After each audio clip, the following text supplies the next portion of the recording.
요한계시록 성경 강의 33번째 시간입니다. 15절의 도둑같이라는 표현은 예수 그리스도의 재림과 관련된 작전명 같은 표현입니다. 이 기호가 등장할 때 우리는 예수 그리스도의 지상 재림이 있을 것을 예고할 수 있습니다.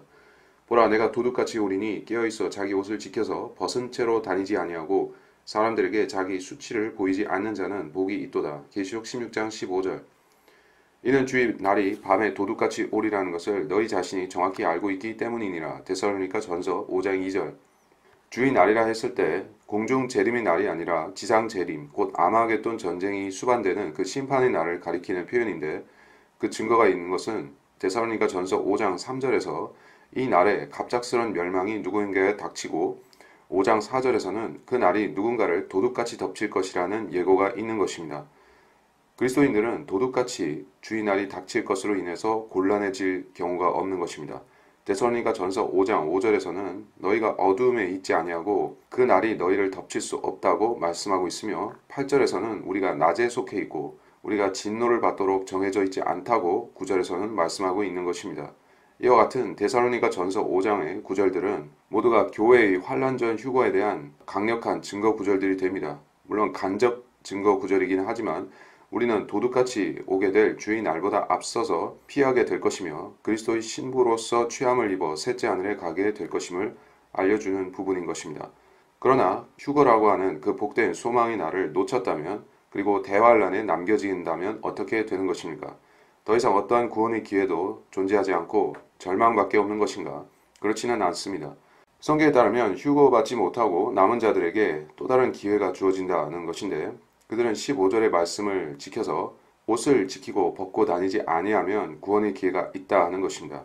여기서 옷을 벗고 다니지 않는 부분은 상징적인 의미가 들어있는데, 짐승의 형상에 경배한다거나 그의 표를 받는 일을 포함해서 대환란의 시기에 자행될 모든 죄악들로부터 떨어져 있으면 그는 마지막에 구원을 받을 가능성이 있는 것입니다.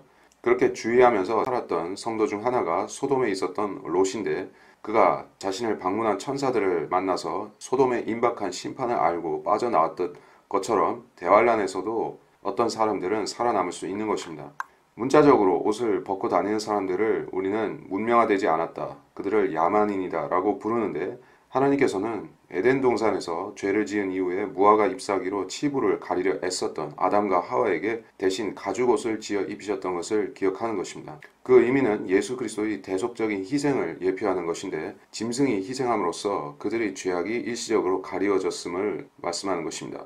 벌거벗는다는 뜻은 그래서 하나님 앞에 자신의 치부와 죄악이 드러나는 것으로 심판을 피할 수 없게 되는, 즉 심판으로 연결되는 의미를 가지고 있는 것입니다. 또 주 하나님께서는 아담과 그 아내에게 가죽으로 옷들을 만들어 그들에게 입히시니라. 창세기 3장 21절. 자, 그래서 옷을 벗었다는 것은 그가 심판을 받을 수밖에 없는 상황으로 간다. 그래서 이 옷을 입힌다는 것이 이제 구원의 의미를 갖는 것입니다. 그가 그들을 히브리어로 아마겟돈이라고 하는 것으로 모으더라. 계시록 16장 16절. 아마겟돈이라는 것은 그 문자적 의미가 무리들의 언덕이라는 뜻입니다. 재림을 막기 위해 모인 온 세상의 군대가 이 아마겟돈으로 집결한다는 것인데, 거기에 2억의 군대가 모일 것이라고 많은 주석가들은 이야기하고 있습니다.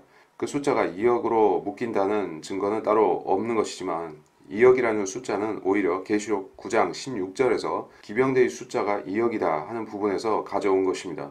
그 기병대가 동방에서 오는 전체 군대라고 생각하는 근거는 딱히 없지만 그렇게 연결시킬 가능성도 있습니다.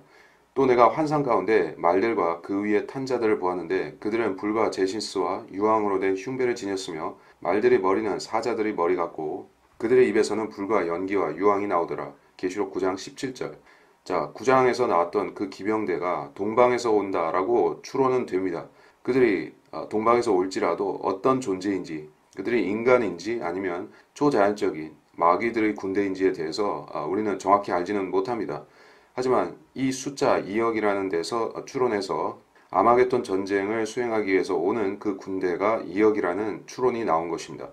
이 군대가 몽고 혹은 동아시아 어딘가에서 일어날 것이고, 그래서 이스라엘 쪽으로 오게 된다면 이 군대는 구대륙에 속한 아시아, 동남아를 포함해서 전체 아시아를 휩쓸면서 온다는 얘기가 될 것입니다.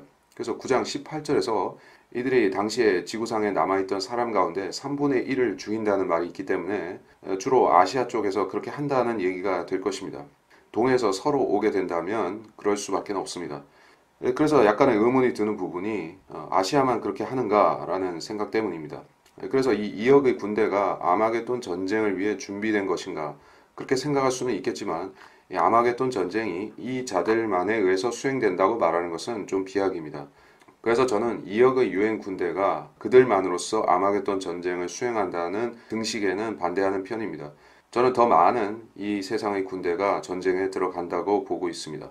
아마겟돈이라는 실제로 존재하는 이스라엘 북쪽에 있는 그 장소는 2억의 군대를 다 수용하기에는 모질한 장소인 것입니다. 군대만이 아니라 그에 딸린 차량, 보급, 군마라든지 이런 부분들을 다 감안한다면 수용하기 힘들겠죠. 그래서 이 아마겟돈이라는 장소 자체는 예루살렘으로 들어가고 거기를 포위하기 위한 중간 기착지, 체크포인트 같은 역할을 하게 될 것이다. 그래서 마지막 때에 전 세계 군대가 아마겟돈이라는 그들이 약속된 체크포인트를 향해서 모이는 것입니다. 그래서 모이면 순차적으로 남쪽의 예루살렘 방향으로 내려가는 것입니다. 그러면서 궁극적으로 그들이 원하는 것은 예루살렘을 포위해서 함락시키고 또 이스라엘 땅 전체에서 유대인들을 뿌리 뽑는 일을 하고자 하는 것입니다. 일곱째 천사가 자기 호리병을 공중에 쏟으니 하늘의 성전에서 큰 음성이 보좌로부터 나와 말하기를 다 이루었다고 하니 계시록 16장 17절. 자, 초림 당시에 예수님께서 십자가상에 마지막으로 남기신 말씀이 다 이루었다였죠. 그 말씀을 하시고 주님은 숨을 거두셨던 것입니다. 그래서 동일한 메시지가 여기 나오고 있기 때문에 다 이루었다라는 것이 굉장히 심오한 표현이 아닌가. 초림과 재림이 한 문단으로 연결되는 것 같은 심오한 표현이 아닌가 하는 생각을 하게 하는 것입니다. 그래서 무엇을 다 이룬 것인가 라는 부분을 생각해 봤을 때 초림과 재림을 대조해 볼 대목입니다. 그때 예수께서 그 식초를 받으시고 말씀하시기를 다 이루었다고 하시더니 고개를 떨구시고 숨을 거두시더라. 요한복음 19장 30절. 인자의 고난, 십자가에서의 슬픔과 고난과 고통이 임계점을 지나서 완전히 채워졌을 때 하나님께서는 이제 그를 쉬게 만드시고 세상 죄들이 해결되는 선언을 하게 만들고자 하셨던 것입니다. 자, 모든 죄의 구속은 예수 그리스도의 선언이 있어야 완료가 되는 것입니다. 다 이루었다는 이 예수님의 선언은 무엇을 뜻하는 것입니까?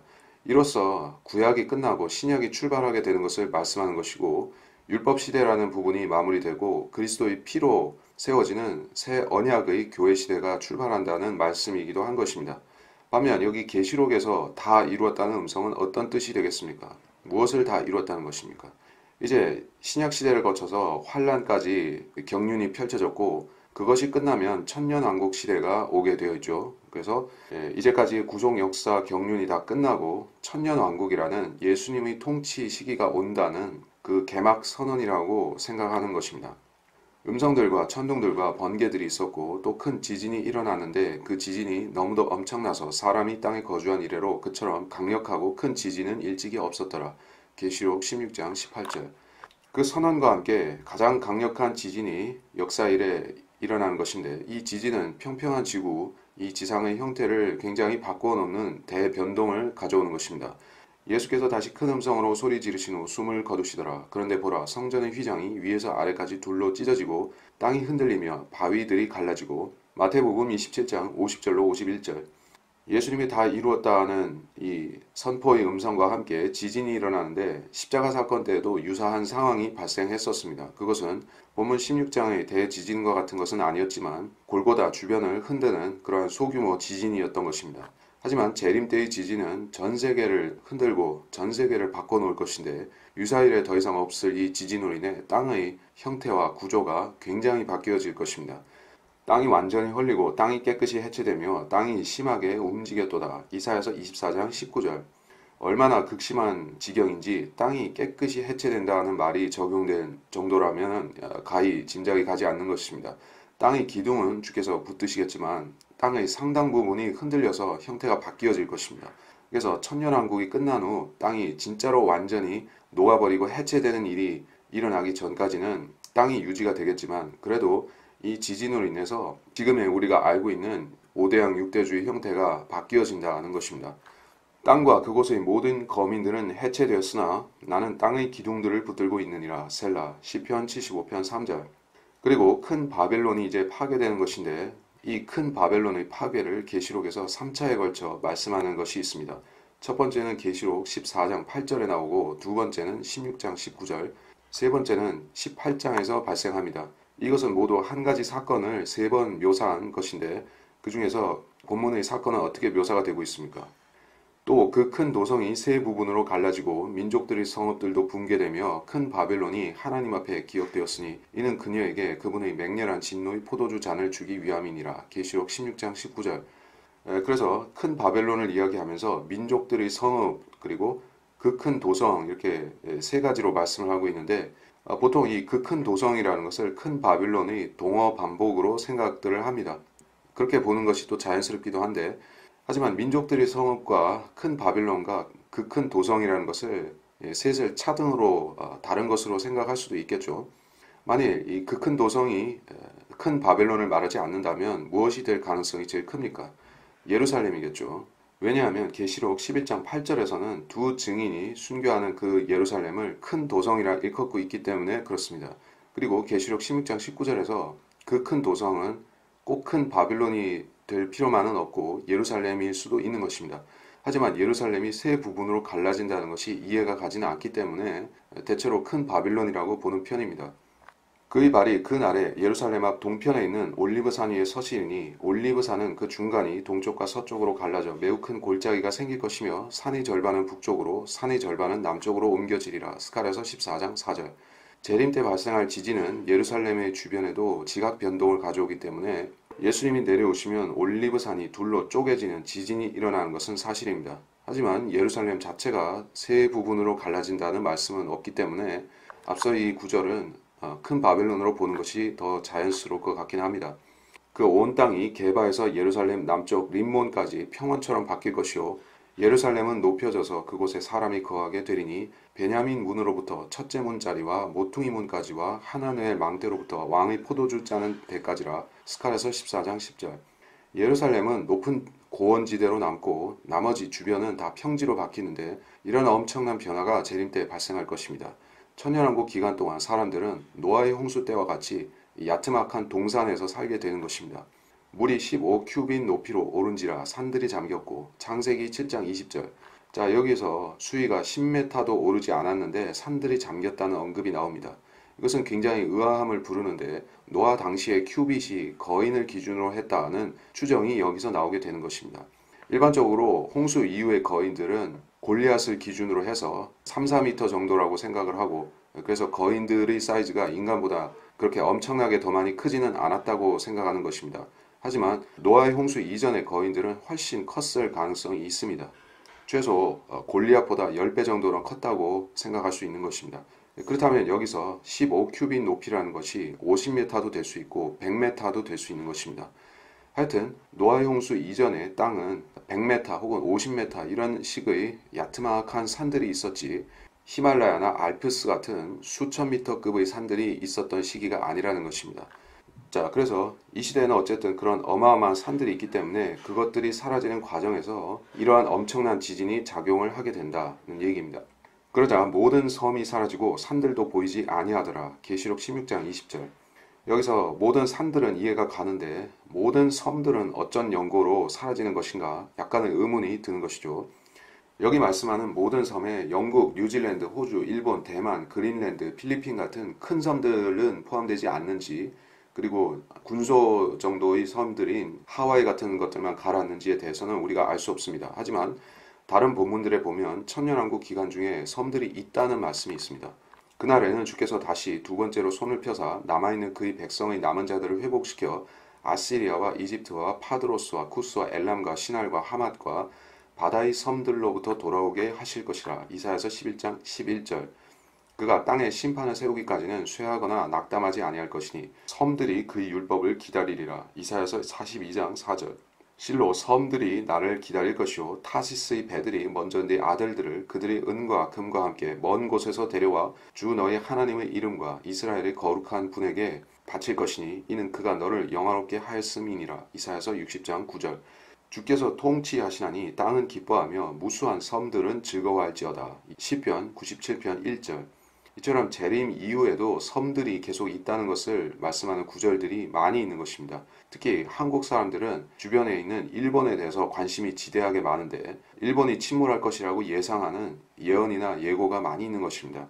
그렇게 생각하는 기독교인 형제들도 저는 알고 있는데, 하지만 성경은 일본을 포함해서 그 어떤 섬나라들이 완전히 사라진다, 침몰해서 천년왕국 때는 존재가 없다는 그런 말씀은 없습니다. 단지 여기에서 섬들이 사라진다는 계시록 16장 20절을 근거로 추론이 있을 뿐입니다. 이들에 의하여 이방의 섬들이 그들의 영토에서 나뉘었으니 각자 그 방언에 따라 그들의 족속에 따라 그들의 민족들에 따라 나뉘었더라. 창세기 10장 5절. 여기서 이방의 섬들이라고 했을 때 Isles of the Gentiles라고 했을 때 이것은 민족들이 거주하는 큰 섬들을 가리킨다고 보여집니다. 즉 영국이나 일본급에 해당하는 그러한 섬나라들을 가리킨다고 얘기하는 것입니다. 보라, 민족들은 통 속에 한 방울 물 같고 또 저울의 작은 티끌같이 여겨지느니라. 보라, 그는 섬들을, 여기는 아이즈라고 되어 있습니다. 그는 섬들을 아주 작은 것으로 여기는도다. 이사야서 40장 15절. 영국이나 뉴질랜드는 큰 섬나라들이지만 하나님께서 보시기에 그 섬들은 제주도나 독도 정도에 불과한 하찮은 섬들이다 라고 하는 취지의 말씀입니다. 천년왕국이 시작될 때 어떠한 형태의 섬들이든 그 섬들로부터 유대인들이 돌아오게 됩니다. 그리고 섬들이 회복되기 때문에 본문에서 모든 섬들이 사라진다 하는 말씀은 이렇게 봐야 할 것입니다. 성경에서 모든이라고 했을 때 그것이 문자적인 예외 없는 100%의 모든을 가리킬 경우가 있고 예외가 있는, 즉 많은의 뜻을 가질 때도 있는 것입니다.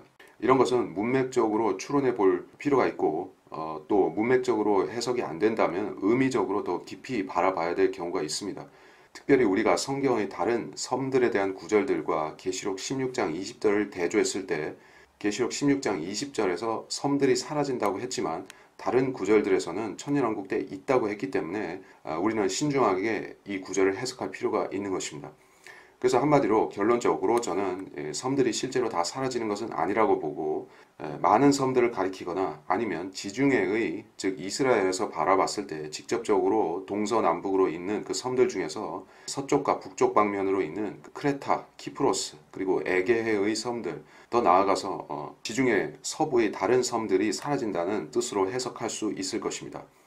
또 무게가 각기 한 달란트나 되는 큰 우박이 하늘로부터 사람들 위에 떨어졌는데 사람들은 그 우박의 재앙 때문에 하나님을 모독하니 이는 그 재앙이 심히 크기 때문이라. 계시록 16장 20절. 한 달란트라고 했을 때 4kg가 좀 못 되는 것입니다. 엄청난 무게인데 볼링공 정도의 크기와 무게라고 생각하겠습니다. 그것이 떨어지는 지역의 풍경은 폭탄을 맞은 것처럼 바꿔놓을 것인데 이 우박은 대륙권에 있는 구름으로부터 떨어진다고 보기는 조금 어려울 것 같습니다. 이 정도 크기의 우박을 생성시킬 수 있는 구름은 사실상 별로 없습니다. 이것은 셋째 하늘에 있는 우박의 창고로부터 떨어지는 것이라 보는 게 더 자연스러울 것입니다. 내가 눈의 보고 속으로 들어갔느냐 아니면 내가 우박의 보고를 보았느냐. 욥기 38장 22절. 그러자 하늘에서 하나님의 성전이 열리며 성전 안에 있는 그의 언약궤가 보이더라. 또 거기에는 번개들과 음성들과 천둥들과 지진과 큰 우박이 있더라. 계시록 11장 19절. 자, 언약궤로부터 천둥과 지진과 우박과 이런 것들이 떨어진다는 말씀이죠. 그래서 계시록 11장 19절에 언급했던 큰 우박도 그렇고 16장에 등장하는 이 우박 재앙도 그렇고 다 이 계시록 11장 19절에 나오는 그걸 말하는 것입니다. 그래서 해석가들이 이 우박의 보고, 눈의 보고가 상징적인 것이 아니냐라고 생각할 때 저 같은 평평한 지구를 믿는 기독교인들은 이게 다 상징이 아니고 진짜 실제라고 말씀하는 것입니다.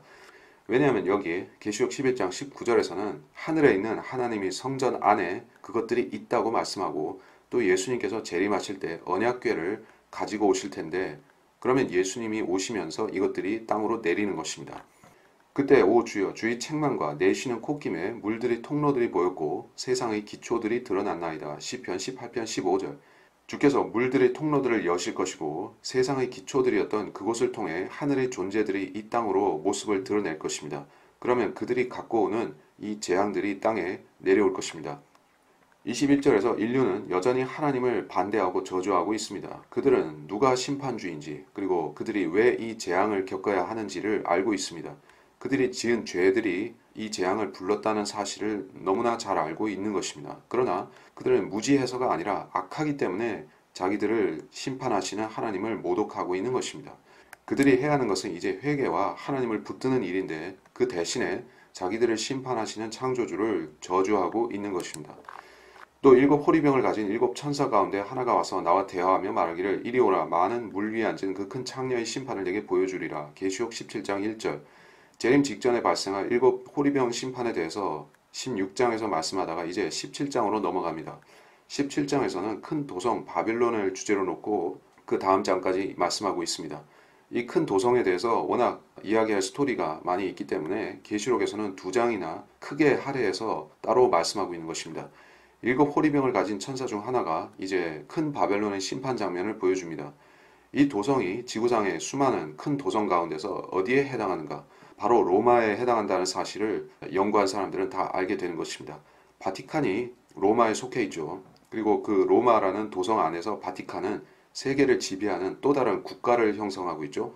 그래서 굉장히 특이한 형태인데 이 바티칸, 로마 속에 속한 그 바티칸이라는 도성이 갖는 정치적, 종교적, 경제적, 기타 모든 중요성은 대환란이 도래하기 전인 지금도 아주 크다고 하겠습니다.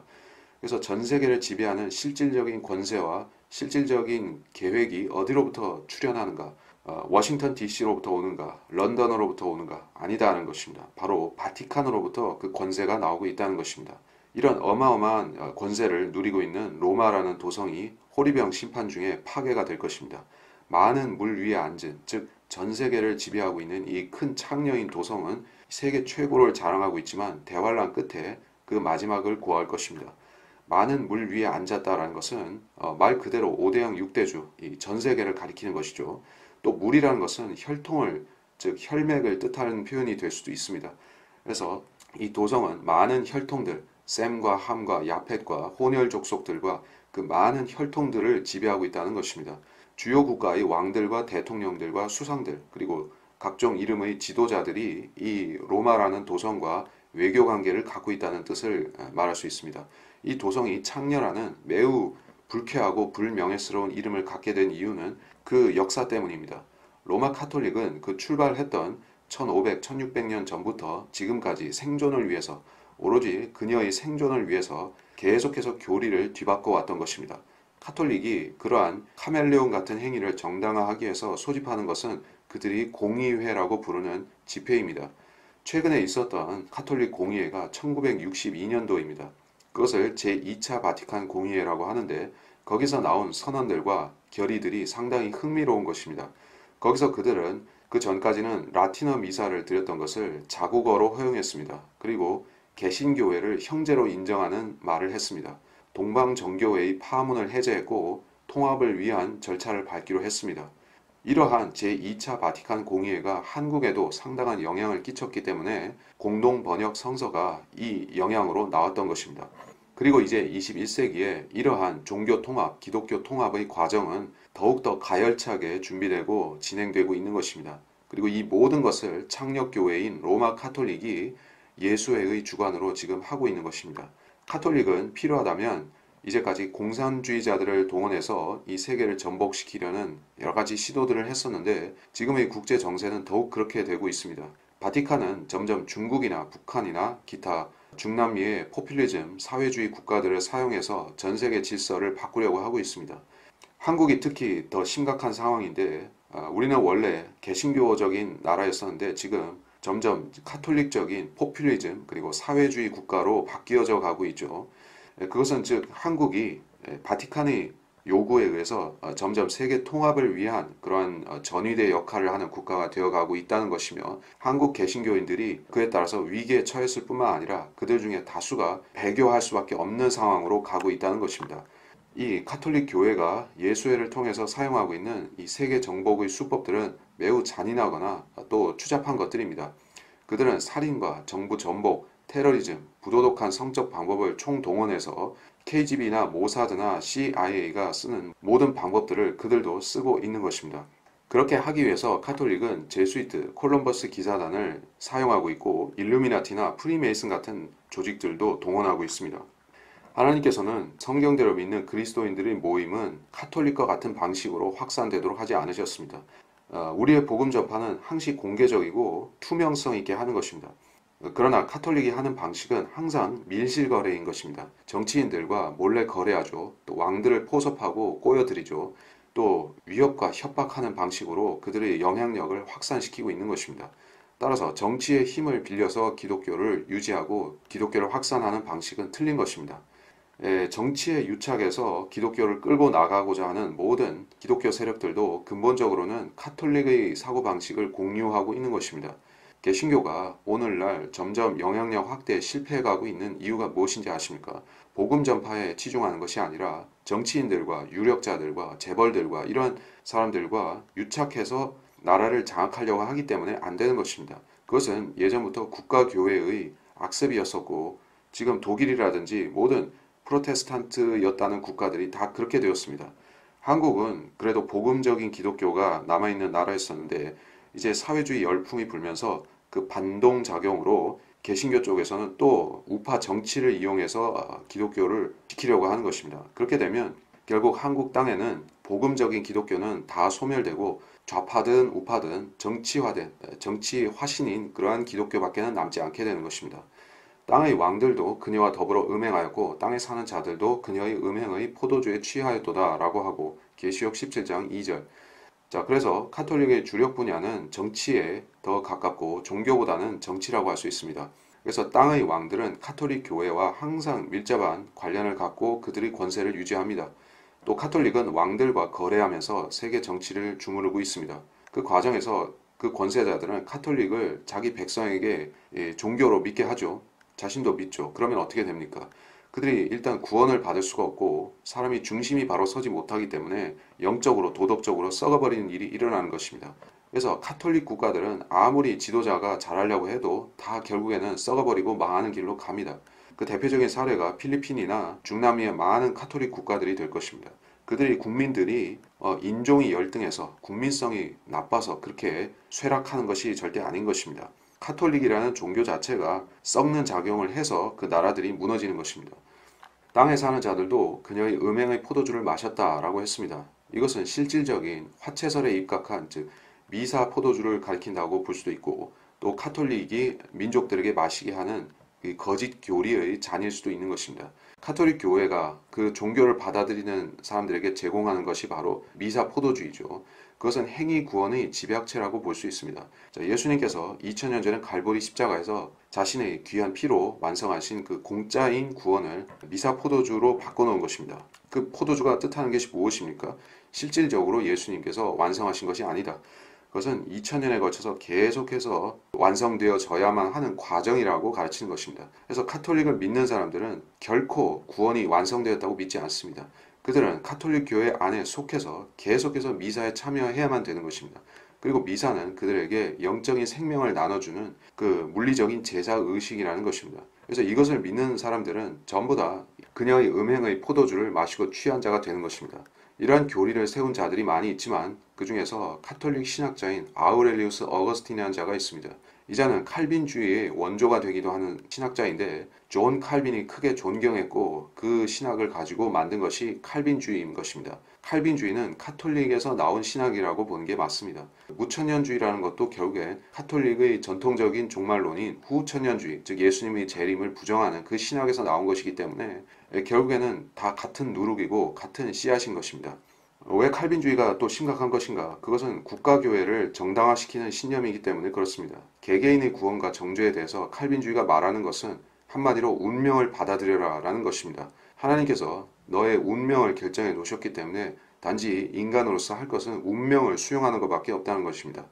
운명을 수용하는 게 뭐가 되겠습니까? 하나님께서 나한테 어떤 초자연적이고 기적적인 뭔가를 행하실 때까지 있어야 된다는 것입니다. 이것은 중세시대에 카톨릭 신자들이 가졌던 수동적이고 체념적이고 카톨릭 교회가 뭔가를 해주기를 바라는 입속에 미사 과자 조각을 넣어주기를 기다리는 그러한 수동적인 상태의 다름 아닌 것입니다. 그것을 이제 신학적인 이론으로 완성한 것이 칼빈주의인데 그 지독한 운명론 때문에 칼빈주의에 속한 신도들은 전혀 활기가 없는 것입니다. 또 그들은 자기 운명을 이미 결정되었다고 믿기 때문에 자신을 포함해서 주변에 어떠한 실질적인 거듭나도록 하는 노력을 안 하는 것입니다. 단지 교회 생활을 통해서 자신이 하나님께 합당한 사람이라는 것을 입증하도록 하는 것밖에 없습니다. 그래서 선택받았느냐 받지 못했느냐 하는 것을 이야기할 뿐이지 하나님께서 어떤 죄인을 이제 그의 믿음을 보시고 선택한다는 생각이 없습니다. 이것은 카톨릭적인 생각이고 인간의 자유의지를 파괴하는 생각인 것입니다. 그리고 교황의 권세를 세워주는 그런 교리인 것입니다. 개신교 시스템은 따라서 그 개신교 자체보다는 카톨릭에 기인한 것이고 세뇌하는 작용을 하는 것이며, 그래서 프로테스탄트 사상으로 무장한 나라들이 과거에 제국주의 국가가 되었던 것은 절대 우연한 일이 아닙니다. 루터파 독일도 결국에는 1, 2차 세계대전을 일으키고 2차 세계대전 때는 히틀러라는 그야말로 아주 강력한 마귀적인 독재자를 출현시켰던 것을 우리는 알고 있습니다. 그것이 루터교와 절대적으로 무관하다고 볼 수는 없습니다. 그리고 영국은 다들 알다시피 그 빅토리아 여왕의 해가 지지 않은 영국이라는 그런 강력한 제국을 구축했었죠. 많은 기독교 신학자들이 빅토리아 영국을 찬양하죠. 그것은 매우 잘못된 것입니다. 왜냐하면 한국 역시도 개신교를 믿고 있는데, 그렇다면 이 한국이라는 나라도 기독교를 잘 믿고 확산시키면은 영국이나 또는 뭐 독일처럼 제국이 된다는 얘기입니까? 그리고 한국이 세계를 물론 꼭 군사적으로는 아니라 할지라도 문화적이든 경제적이든 우리가 지배해야 된다는 논리로 갈 수가 있는 것입니다. 이 한국을 건국하신 이승만 대통령은 그런 제국주의를 말하지는 않았지만 우리가 미국을 본받아서 이 경제를 세우자라고 얘기는 했습니다. 그래서 한국이라는 나라는 이제 제국주의적 성격은 배제되었지만은 미국을 본받아서 이제 세계 경제 패권을 쥐는 나라가 되자라고 했고, 지금 어느 정도 그 과실을 거뒀던 것입니다. 하지만 여기서 나오는 열매들은 결국에는 배교로 갈 수밖에 없다는 것입니다. 왜냐하면 이 땅에 하나님의 왕국을 인위적으로 세우자는, 즉 천국을 인간의 힘으로 어느 정도 비슷하게 도래시키자고 하는 후천년주의 신학에서 나온 얘기이기 때문에 그렇습니다. 전천년 재림을 믿고 예수님께서 천년왕국 세우기 위해서 오신다고 믿는 그리스도인들은 이 땅에 물리적인 부국, 강국을 구축하는 것에 대해서, 소위 부국 강병하는 것에 대해서 별로 관심은 없습니다. 솔직히 저도 한국이라는 나라에 대해서 많은 그 소위 애국 보수적이라고 하는 기독교인이 말하는 것처럼 부국 강병을 해야 되고 통일을 해야 되고 세계 1등 국가가 돼야 되고 그런 것은 사실 다 허튼 소리라고 봅니다. 되면 좋고 안 되면 할 수 없는 부분이지만은 이제까지 한국이 누렸던 것도 이 한국 민족이라는 위치에서는 과분한 것들을 많이 누렸던 것입니다. 저는 그것들이 실제로 하나님이 축복을 해주셨다는 것은 믿습니다. 하지만 우리가 살고 있는 이 지금 현 세상은 악한 세상이고 영적으로는 밤이고 그리스도의 재림이 임박해 있는 마지막 때이고 하기 때문에 우리가 그러한 후천년적인 꿈을 꿀 때는 아니라는 것입니다. 서구 기독교가 그렇게 결국에는 제국주의로 흘렀고 실패했던 것을 우리가 상기해야 되고 똑같은 잘못을 되풀이하면 안 되는 것입니다. 한국에 이미 기독교 대통령이 2명이나 있었죠. 개신교를 말하는 것인데 김영삼과 이명박이었었습니다. 그 시대를 지배했던 그 풍조가 바로 후천년주의라는 얘기입니다. 이 세상을 우리가 개혁하고 우리가 바꿔나간다는 생각이었습니다.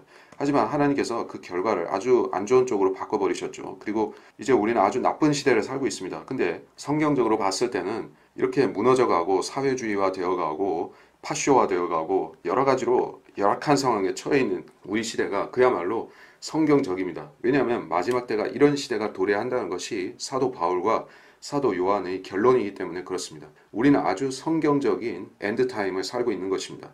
그래서 여기서 더 좋아지고 여기서 그야말로 다시 천국이 도래한다는 식으로 어떤 기독교 정치 지도자들이 나타나서 우리한테 다시 천국을 준다는 그런 생각을 할 때가 아닌 것입니다. 자, 그래서 정치 얘기는 이 정도 하고 다시 본문으로 돌아가겠습니다.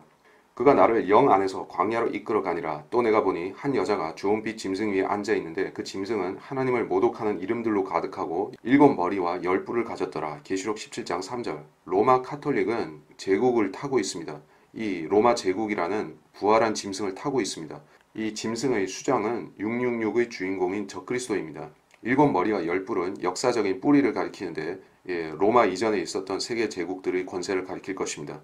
7머리는 바벨론에서 시작되고 이제 10뿔은 적그리스도가 세계 지배를 위해서 임명할 10명의 총리든지 국왕이든지 수상이든지 그런 존재들입니다.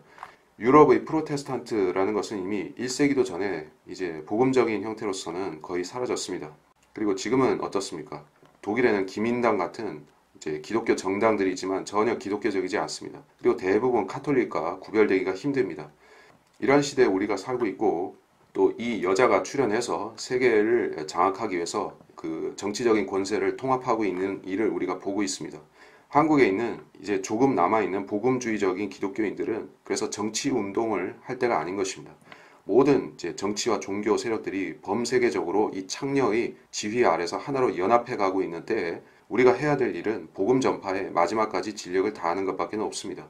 로마 카톨릭은 완전한 사탄의 교회이고 우리가 그것을 알아야 됩니다. 카톨릭이 그저 배교한 기독교 정도라고 알고 있는 사람들은 상당히 핵심을 놓친 것입니다. 그들은 마지막 교회 통합이 일어날 그때 주저하거나 망설이다가 실족하게 될 것입니다. 그것은 카톨릭과 연합하는 그 기독교 세력에 거대한 번영이 약속된 것처럼 환영이 보일 것이기 때문에 그렇습니다. 항상 사람들은 연합이라는 구호에 약해지게 되어 있습니다. 연합은 번영과 연결되는 단어라고 보기 때문에 그렇습니다. 너는 우리와 연합하라. 우리가 모두 하나의 돈주머니만 두자 할지라도. 잠언 1장 14절.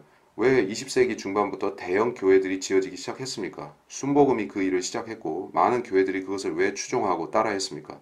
21세기에도 여전히 그런 일들은 이어지고 있습니다. 큰 교회를 지으면 사람들이 오고 연합이 되고 또 이제 부유해지고 강건해지게 된다고 생각합니다. 그래서 여의도 순복음교회는 아직도 그런 표상으로서 남아 있습니다. 배교와 연합의 표상입니다. 잠언 1장 14절이 예고한 대로 그들은 하나의 돈주머니를 만들어서 교회를 글로벌화시키고 막대한 부를 얻으려고 하고 있습니다. 세계에서 가장 유서 깊은 이러한 일들을 해왔던 교회가 바로 로마 카톨릭입니다. 그래서 그들은 모두 로마 카톨릭을 표상으로 따라가는 자들인 것입니다. 순복음 은사주의자들도 결국에는 큰 교회를 세워서 로마 카톨릭처럼 번영하고자 하는 것입니다. 그래서 근본주의 기독교인들은 성경에서 이 카톨릭의 잘못된 모습을 보기 때문에 이걸 반대하지만 성경을 믿지 않는 사람들은 거리낌 없이 카톨릭이 하는 것을 따라가는 것입니다. 하나님께서는 기독교 연합을 필요로 하시는 분이 아닙니다. 악을 증오하고 선과 연합하라고 말씀하셨지 악과 연합해서 불을 도모하라고 하지 않으셨습니다.